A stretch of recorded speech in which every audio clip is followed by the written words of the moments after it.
Study IQ IAS, अब तैयारी हुई affordable. Hello everyone, I welcome you all to the study IQ education platform.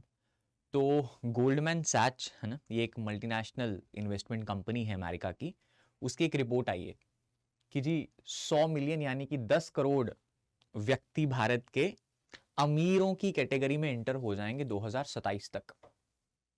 अब ये चीज़ सुनने में तो अच्छी लग रही है कि भाई हाँ, India is developing this that, it's good. Positives हैं इसके, वो भी इस क्लास में डिस्कस करेंगे। लेकिन इसके पीछे का ना एक ब्लैक एरिया है, हमें वो भी एक्सप्लोर करना है। It's a good news for India, but दोनों एस्पेक्ट देखते हुए चलेंगे, ठीक है। मूविंग फॉरवर्ड, गोल्डमैन सैच ने बोला है कि भाई जो भी ये व्यक्ति हैं है ना, इनकी जो एनुअल इनकम होगी वो साल में 8.5 से 9 लाख क्रॉस कर जाएगी। मतलब 10 करोड़ व्यक्ति 2027 तक भारत में सालाना इनकम 8.5 से 9 लाख रुपए कमा रहे होंगे। एंड ये पॉपुलेशन अगर हम पिछले 4 साल को देखें, अगले 4 साल की बात है, पिछले 4 साल को देखें तो ये व्यक्ति 12 गुना बढ़ गए हैं। They are increasing by 12 times. और 2019 से लेके अभी तक अगर मैं 2023 की बात करूं तो भारत में 6 करोड़ व्यक्ति ऐसे हैं जो सालाना 9 लाख रुपए कमा रहे हैं। 2027 तक ये 10 करोड़ हो जाएंगे। तो चलिए देखते हैं क्या इसका पॉजिटिव साइड है, गवर्नमेंट की कौन सी पॉलिसीज ने इसे हेल्प करा है, लेकिन क्या इसका नेगेटिव साइड भी है। वो बोला जाता है ना, poverty anywhere is a threat to prosperity everywhere. ये 10 करोड़ एक छोटा चंक है, हमारी पॉपुलेशन इज 140 करोड़। तो उस कंटेक्स्ट में इसका नेगेटिव भी बनेगा, we have to analyse that also, right. लेकिन बिफोर दैट, अगर आप इस साल के प्रीलिम्स की तैयारी कर रहे हो, so we have SIP plus programme for you, जहां पे इस प्रोग्राम में आपका test series, comprehensive coverage of the static, current affairs सब कुछ इंक्लूडेड है। This course is for 5,999 rupees और आपका ये बैच 22 जनवरी से शुरू हो रहा है, ठीक है। एंड आप GS लाइव कोड का इस्तेमाल करके इसमें जो भी डिस्काउंट है वो पा सकते हो। आगे अगर आपको 2025 की तैयारी करनी है and you are looking for a foundation course, so this is the course for you. ये स्टडी IQ का GS फाउंडेशन P2I कोर्स है, जहां पे आपको प्रीलिम से लेके इंटरव्यू तक की पूरी तैयारी कराई जाएगी। जो SIP प्रोग्राम हमने पहले डिस्कस करा वो भी इसका पार्ट है। फाउंडेशन क्लासेस आपकी लाइव फॉर्मेट में कराई जाएंगी, उसका रिकॉर्डेड वर्जन भी आपको मिल जाएगा, ताकि आपको फिर से कभी डाउट होता है तो पूछ सकते हो। टीचर को लाइव क्लासेस में साथ साथ भी पूछ सकते हो। फिर जो 2 लिखा है, 2 यहां पे मतलब है MRP, मेंस रेजिडेंशियल प्रोग्राम। मतलब अगर आप इसके पार्ट हो, इस कोर्स के पार्ट हो और आप प्री क्लियर करते हो, तो इंस्टीट्यूट आपको अपने खर्चे के ऊपर दिल्ली बुलाएगा। आपका lodging, accommodation, everything will be on us. और आपके साथ मेंटर्स रहेंगे 3-3.5 महीने तक और रिग्रेस आंसर राइटिंग प्रैक्टिस कराएंगे। And lastly I stands for interview. तो सीनियर ब्यूरोक्रेट्स, जब आपका मीन्स क्लियर हो जाएगा, they will be with you. डैफ भरना कैसे है, क्योंकि क्वेश्चंस पूछे जाते हैं आपके डैफ के अकॉर्डिंग। डैफ में भरना क्या है, क्या क्वेश्चंस आप एक्सपेक्ट कर सकते हो, और बीइंग अ इंटेलेक्चुअल पर्सन आपको उनका रिप्लाई कैसे करना है, ये सब आपको IGP प्रोग्राम में सिखाया जाएगा। This course is for 23,999 and if you want to avail the discount you can use the code GS live. इसका batch is starting from 17th January, ठीक है जी। मूविंग फॉरवर्ड, जो SIP मैंने आपको पहले बताया था उसका ऑफलाइन वर्जन, जहां पे सब सब्जेक्ट्स मैं आपको पढ़ा रहा हूं, ठीक है, दैट इज ऑल्सो अवेलेबल। और इस लाइव वाले का भी ऑनलाइन एंड लाइव एक्सेस, जो सॉरी ऑफलाइन वाले का भी live and online access is available. और आप इस QR कोड को स्कैन करके डेमो लेक्चर देख सकते हो, ठीक है जी। एंड अगर आपको इस वीडियो के रिलेटेड कोई भी मेरे साथ डिस्कशन करनी है कि सर ये एस्पेक्ट भी हो सकता है, दिस कैन बी देयर, है ना, तो आप मुझे इंस्टाग्राम और टेलीग्राम पे कांटेक्ट कर सकते हो। द नेम इज GS_Gill07, ठीक है।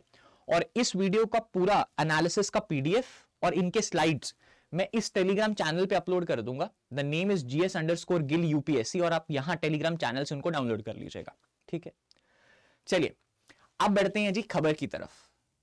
तो ये बोल रहा है कि भाई population of affluent consumers to have grown at compounded annual growth rate. तो दो तरह की आपने ब्याज सुना होगा ना, नॉर्मल ब्याज लगता है, कंपाउंडेड इंटरेस्ट लगता है। कंपाउंडेड मतलब थोड़ा जल्दी बढ़ रहा है, आसान भाषा में।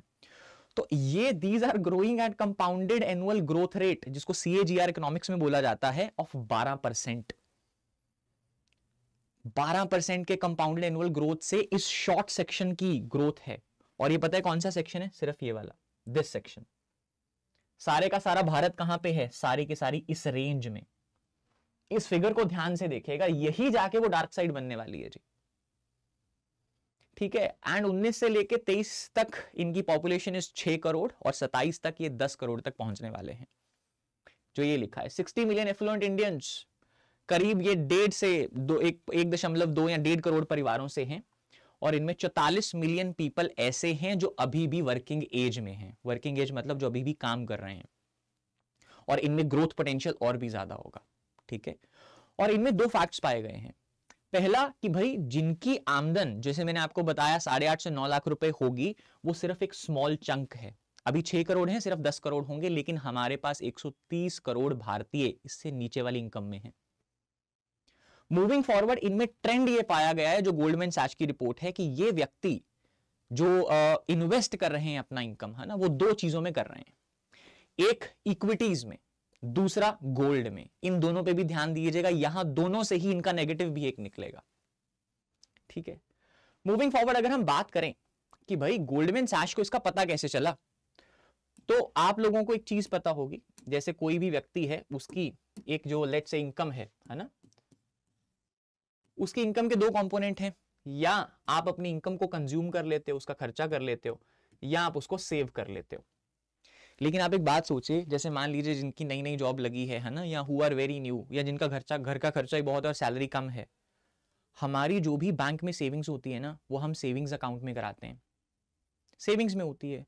और भारत का एक आम नागरिक, है ना, या जो कॉमन मैन जिसको हम बोलते हैं ना, कॉमन मैन अपने अकाउंट में एफडी, या जिसको हम यहां पे लिखा गया टर्म डिपॉजिट मतलब लंबे समय के लिए, वो कब कराएगा? जब उसके पास एक्स्ट्रा चंक बच के आएगा तभी कराएगा।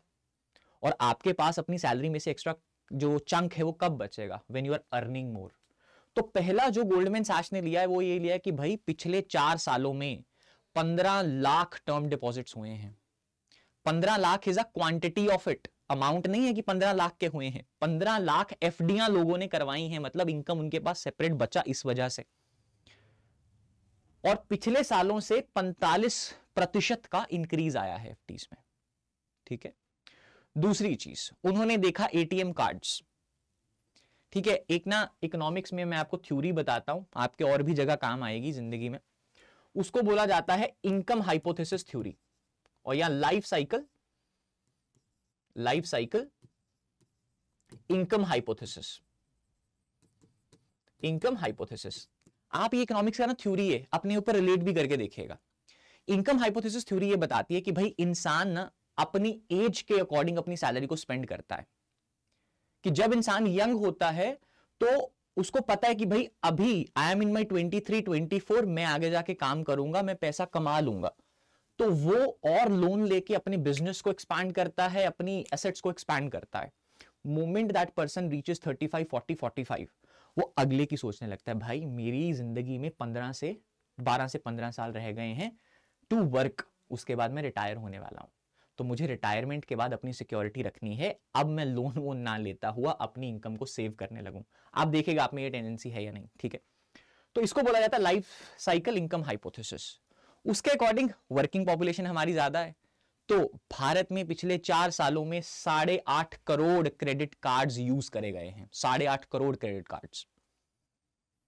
ठीक है। तो लोन लेके भी लोग पीपल आर स्पेंडिंग। और दूसरा सेविंग अकाउंट से अगर हम स्पेंडिंग देखें, जो आपका अपना पैसा है, 96 करोड़ डेबिट कार्ड यूज करे गए हैं इस रिपोर्ट के according. This is how we are saying कि भारत के मतलब जो लोग हैं 10 करोड़ लोग अमीर कैटेगरी में आ जाएंगे 2027 तक, अब 6 करोड़ है। एंड लास्टली जो क्रेडिट कार्ड से स्पेंडिंग है, ये तो इस्तेमाल करा गया, वो स्पेंडिंग में 2.5 गुना का इंक्रीज आया है। This means life cycle income hypothesis के according majority of the people जो वर्क कर रहे हैं भारत में अभी, या जो 100 मिलियन में आएंगे, वो कौन है? Young people. ठीक है। चलिए अगली बात करें तो इसका इंपैक्ट देखते हैं, अभी पॉजिटिव इंपैक्ट क्या होगा। ठीक है। तो अब एक चीज समझिए, जैसे समाज में एक वर्ग अमीर हो रहा है ना, उस अमीर वर्ग को पर्टिकुलर इंडस्ट्रीज होंगी जो केटर कर रही होंगी।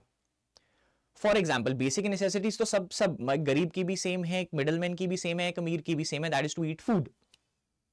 बट जब लोग एक ट्रांजिशन फेज में आते हैं अमीरी वाले, जो ये रिपोर्ट बता रहा है ना, तो उनका ज्यादा खर्चा अपनी कंजम्पशन पे होता है। और उनकी कंजम्पशन किन सेक्टर्स में होती है? लेजर वाले, मतलब आरामदायक चीजों में। फॉर एग्जाम्पल आपके माता पिता के जैसे घुटने दुखते हैं, तो आप अभी अमीर वर्ग में आ गए तो आपका जी मन करेगा कि भाई हाँ इन्होंने मेरा बहुत करा है तो मैं इनके लिए एक मसाजर मशीन मंगा दूं। वो लेजर सेक्टर हो गया है ना। तो leisure, jewellery, out of home food, है ना, people try to prefer Zomato, या आज बाहर खाने चलते हैं, ये वही वर्ग है। उसके बाद health care and premium brands, तो इस कैटेगरी में ग्रोथ आ रही है। और इस रिपोर्ट के अकॉर्डिंग ये वाला सेक्टर, सिर्फ यही वाला ऊपर वाला सेक्शन जो ऊपर वाले लोगों को कैटर कर रहा है, इस साल 7% की ग्रोथ होगी, वर्सेस वो सेक्टर्स जो इस वाले लोगों को कैटर कर रहे हैं उनमें इस साल 3% का डाउनफॉल आएगा। अब आप नॉर्मल इकोनॉमिक्स का थ्योरी समझो, ठीक है। लेट्स से एक फैक्ट्री है, उसकी प्रोडक्शन बहुत ज्यादा है और उसकी सारी की सारी प्रोड्यूस करी गई चीजों को कंज्यूमर खरीद भी रहा है,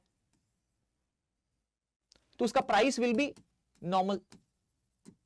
अब ये दूसरा फैक्ट्री है, हाइपोथेटिकल सिचुएशन में, इसकी ग्रोथ में आ रहा है डिक्लाइन, ठीक है। तो जब इसकी ग्रोथ में डिक्लाइन आ रहा है, क्या आपको लगता है इसके पास प्रोडक्शन का कुछ इंसेंटिव रहेगा? है ना, नहीं रहेगा। और अपने इस वाले लॉस को, डाउनग्रेड को पूरा करने के लिए what he will do, inflation, चीजों के रेट बढ़ाएंगे। तो नीचे वाले वर्ग के लिए एक हाइपोथेसिस ये निकल सकता है कि उनके लिए चीजों की महंगाई हो जाएगी, क्योंकि जो इंडस्ट्रीज उन्हें केटर कर रही हैं उनमें 3% का गिराव इस रिपोर्ट ने प्रेडिक्ट करा है, ठीक है जी। चलिए, and companies that address top end consumption grew faster than those targeting broad based consumption in the past 4 years। Clear है जी बात। चलिए अगली बात बढ़ाएं। अगला एक पॉजिटिव नेगेटिव ये भी हो सकता है, हमने ये माना, आपने सरकार की एक पॉलिसी सुनी होगी। यूजुअली देखो, अगर मैं आज आपको बोलूं कि भाई आप मिनिस्टर ऑफ पेट्रोलियम हो, है ना, और जो आपको पता है कि भाई, अब मैं आपको और एक बात बताता हूं, इंटरेस्टिंग बात है ये, कि आज अगर दिल्ली में है, ये class is being recorded in Delhi में अगर आज फ्लड आता है और हम सब लोग फ्रेश वाटर के नीचे दबते हैं, तो बहुत सालों बाद हमारा कोयला बनेगा। हम सब में कार्बन ही तो है, we are taking in carbon, कोयला इज ऑल्सो कार्बन। तो फ्रेश वाटर के नीचे हमारा कोयला बनेगा। अगर आज दिल्ली में फ्लड आता है और हम ओशन या सी वाटर यानी कि सॉल्टी पानी के नीचे दबते हैं, ओशन वाटर के नीचे, तो हमारा बहुत सालों बाद ऑयल, क्रूड ऑयल बनेगा, ठीक है। तो एक लॉजिक समझिए, क्रूड ऑयल अभी समंदर में है, तो क्रूड ऑयल, कच्चे तेल को रिफाइन करने वाली जो इंडस्ट्री है वो कहां होनी चाहिए? लॉजिक तो यही बोलता है कि भाई वो कोस्ट के पास होनी चाहिए। लेकिन क्या आपने कभी सोचा है सरकार ने मथुरा रिफाइनरी और गुरु गोविंद सिंह ऑयल रिफाइनरी क्यों बनाई? बनता है लॉजिक कुछ? सरकार ने रीजनल बैलेंस्ड डेवलपमेंट के लिए वो इंडस्ट्री वहां पे एस्टैब्लिश करी। हालांकि अगर ज्योग्राफिकली देखा जाए वो कोस्ट के पास एस्टैब्लिश होनी थी, ठीक है। तो उससे रीजनल बैलेंस डेवलपमेंट कैसे होगी? मान लीजिए अभी एक रिफाइनरी है, उसमें जाके लोग काम करेंगे, राइट, काम करने लगेंगे तो आसपास अपना घर बना के सेटल भी होंगे। घर बनेगा तो वहां पे मार्केट एस्टैब्लिश होगी। अब मार्केट और घर वालों का पैसा होगा तो वहां पे बैंक्स भी आने शुरू हो जाएंगे, राइट। मूविंग फॉरवर्ड, जब वो उनके पास इतना समय नहीं बचेगा, they want to work more and earn more in the refinery, तो वो अपने घर पे हाउस हेल्प ही रखेंगे, दूसरे लोगों को काम मिलने लगेगा, राइट। उनके बच्चे स्कूल में जाने लगेंगे, जो उनका डोमेस्टिक हेल्प, उनको पैसा आएगा तो उनके बच्चे स्कूल में जाएंगे। जो वर्क रिफाइनरी में करा उसके बच्चे को भी स्कूल जाना है, वहां पे स्कूल खुलेंगे, स्कूल में टीचर्स को आके मौका मिलेगा। इसको बोला जाता है ट्रिकल डाउन थ्योरी, ठीक है। तो ट्रिकल डाउन थ्योरी मतलब ऊपर से अगर ये वाला टॉप 10 करोड़ पीपल अगर कमा रहे हैं, अमीर बन रहे हैं, तो नीचे तक बेनिफिट्स ट्रांसफर होंगे, ठीक है। लेकिन इसका नेगेटिव एक और भी है कि ट्रिकल डाउन थ्योरी बहुत कम इंस्टेंसेस हैं इकोनॉमिक्स की हिस्ट्री में कि वो सक्सेसफुल हुआ है। अगर वो ना हुआ तो it will lead to huge inequalities in India, और असल में हो भी यही रहा है। आज आप देखिए भारतीय समाज में इकोनॉमिक स्तर के ऊपर बहुत बड़ी इनइक्वालिटी है। अगर मैं आपको एग्जांपल दिखाऊं, ये मुंबई का फोटो देखिए, इस बिल्डिंग्स को देखिए और इस बिल्डिंग्स को देखिए, clearly we are able to differentiate between the inequality. आप ये बिल्डिंग्स देखिए और आप ये देखिए मुंबई का scene, this is what, this is income inequality, ठीक है। These are what islands of prosperities in the sea of poverty. और इससे फिर होगा क्या, ये समाज करेगा क्या, right. They don't have anything to work, पर खाना तो है ना, भूख तो इनको भी लगती है। देन यू सी, जैसे ये मुंबई का ड्रोन फोटो है ना, तो देखिए ये वाला एंड ये वाला, एंड इसके रिजल्ट में you see what, rise in crime rates, theft के इंसिडेंट्स बढ़ते हैं, चोरी चकारी बढ़ती है, पहले अगर हम आज से 12-13 साल पहले जाके पीछे देखें तो भाई किसी ने किसी का फोन छीन लिया, ये छोटे शहरों में एक बहुत वो न्यूज होती थी कि भाई उस गांव में ये चीज हो गई है। Right now in the cities like Delhi ये कॉमन चीज है, रोज सुनने को मिलता है। अ परफेक्ट एग्जांपल कि भाई poverty anywhere is a threat to prosperity everywhere. तो अगर वो 10 करोड़ वाला सेक्शन जो अमीरी में आ गया है तो हमें इनइक्वालिटी को कम करते हुए जो नीचे बड़ा चंक हमारा पड़ा है उनको भी अपलिफ्ट करना पड़ेगा, एल्स समाज में डिसहार्मनी फैलेगी। तो ये हो गया इसका सोसाइटल नेगेटिव जो मैं डार्क साइड आपको दिखाना चाह रहा था। मूविंग फॉरवर्ड अगर दूसरा चीज देखें तो हमने बोला था कि ये समाज किस में इन्वेस्ट कर रहा है, गोल्ड में, है ना। तो अभी एक चीज समझिएगा, गोल्ड बेसिकली एक ऐसी चीज है जिसके लिए भारत इसको बाहर से इंपोर्ट करता है। बाहर से इंपोर्ट करना मतलब हम बाहर वालों से खरीदते हैं। जब हम बाहर वालों से खरीदेंगे वो हमसे क्या मांगेंगे जी, पैसा। तो जिससे हमारा भारत का करंट अकाउंट डेफिसिट जो है वो बढ़ जाएगा, क्योंकि पैसा हमारा बाहर जा रहा है जी, आ नहीं रहा है। एंड इससे प्रॉब्लम क्या होगी, बाहर वालों को पेमेंट किसमें चाहिए, उनको हमारा रुपये तो नहीं काम आएगा, उनको पेमेंट चाहिए डॉलर में, तो हम उनको डॉलर्स देंगे। अभी भारतीय इकोनॉमी में डॉलर की वैल्यू क्या हो जाएगी, डॉलर कम हो जाएगा, डॉलर है ही नहीं है, डॉलर की क्वांटिटी विल बी रिड्यूस्ड। और गोल्ड खरीदने के लिए डॉलर चाहिए तो सबको, अभी डॉलर हो गए हैं कम, जितना कम हो गया जिसके पास भी डॉलर होगा वो बोलेगा मैं तो प्राइस बढ़ा के बेचूंगा, जिसकी वजह से हमारा रुपी डॉलर के खिलाफ और डेप्रिशिएट कर जाएगा। ठीक है, क्योंकि पहले $100 थे, सबको एक एक मिल जाता, अब डॉलर रह गए हैं 50 लेकिन लेने वाले 100 ही हैं, तो सब बोलेंगे भाई मैं ज्यादा तुम्हें रुपए देता हूं, मैं ज्यादा रुपए देता हूं, मुझे डॉलर दे दो क्योंकि मुझे गोल्ड खरीदना है। वन हाइपोथेटिकल एग्जांपल, तो डॉलर का प्राइस बढ़ जाएगा। पहले जैसे $1 के लिए हमें 80 रुपए देने पड़ रहे थे, तो अभी $1 के लिए 90 रुपए देने पड़ेंगे, तो हमारा रुपी भी डेप्रिशिएट करेगा इस बात से। That is also repercussion. दूसरा, equity market is very risky, है ना। इट्स लाइक कि भाई मेरी इनकम इज 1 लाख रुपीज और मैं 80,000 रुपए इक्विटी में लगा रहा हूं। If it is performing well it's good, but risky अगर डूबा तो the major chunk of my income will be gone away. और ये वाले जो 10 करोड़ लोग हैं, these are the top chunk. If it ruins तो ये सारा पैसा ट्रिकल डाउन इफेक्ट नीचे तक आएगा। ठीक है, बाकी अगर अदर इंडस्ट्री की बात करें तो दूसरी इंडस्ट्री जिनमें नेगेटिविटी फैलेगी, जो हमने देखा कि भाई नेगेटिव ग्रोथ आएगी, तो उनके पास इंसेंटिव ही नहीं होगा कुछ प्रोड्यूस करने का। हेंस ऑटोमेटिकली जो नीचे वाला वर्ग है उनको इन्फ्लेशन फेस करनी पड़ेगी। इन्फ्लेशन ऊपर वाले सेक्शन में भी आएगी, क्यों? क्योंकि उनको पता है फैक्ट्री वालों को कि भाई 10 करोड़ लोग हैं, मीरी में जा रहे हैं, पैसा इनके पास है, तो even if we increase the prices तो वो तो चीज लेने वाले हैं ही हैं। तो दोनों सेक्टर्स में देयर विल बी इन्फ्लेशन। ठीक है जी। सो उसके लिए ही जो भी आप सरकार की स्कीम देखते हो, अब you will be able to relate उसमें inclusive India, inclusive India, inclusive India. ठीक है, 5 years of stand up India, inclusive India, Pradhanmantri Jandhan Yojana to have inclusivity in financial things, Pradhanmantri Mudra योजना, लोगों को लोन दो ताकि नीचे वाला वर्ग कुछ ना कुछ लोन लेके अपना बिजनेस करके ऊपर आ सके। इसी वजह से you see all this is the logic behind it. हमें इनकम लेवल के ऊपर इक्वालिटी चाहिए, एंड उसी को नीति आयोग बोलता है इंक्लूसिव ग्रोथ इन इंडिया। ठीक है, else what will happen, there will be disharmony in the society. बहुत छोटा चंक होगा जो बहुत अमीर हो रहा है, बाकी बहुत बड़ा समाज अभी भारत का पड़ा है। And poverty anywhere is the threat to prosperity everywhere. ठीक है, so thank you so much, see you guys. Study IQ IAS, अब तैयारी हुई अफोर्डेबल।